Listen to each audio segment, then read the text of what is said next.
பாதையில் பயணம் செய்து கொண்டிருந்த சமாரியர் ஒருவர் அருகில் வந்து அவரை கண்டபோது அவர் மீது பரிவு கொண்டார். லூக்கா 10:33.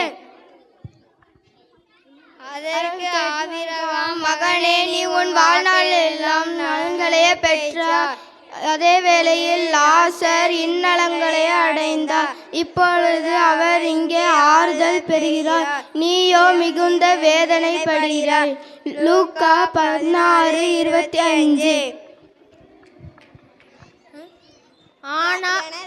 எனவே விழிப்பாயிருங்கள், ஏனெனில் அவர் நாளோ வேலையோ உங்களுக்கு தெரியாது.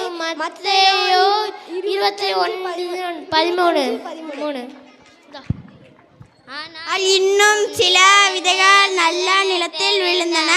அவற்றில் சில 100 மடங்காகவும், சில 60 மடங்காகவும், சில 30 மடங்காகவும் விளைச்சலை கொடுத்தன. மத்தேயு 13:8. ஏனெனில் உள்ளவர் எவருக்கும் கொடுக்கப்படும், அவர்கள் நிறைவாக பெறுவர். இல்லாதோரிடமிருந்து அவரிடம் உள்ளதும் எடுக்கப்படும்.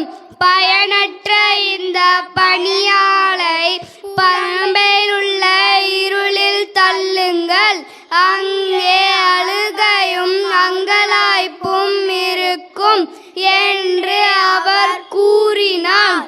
மத்தேயு 25:29-30.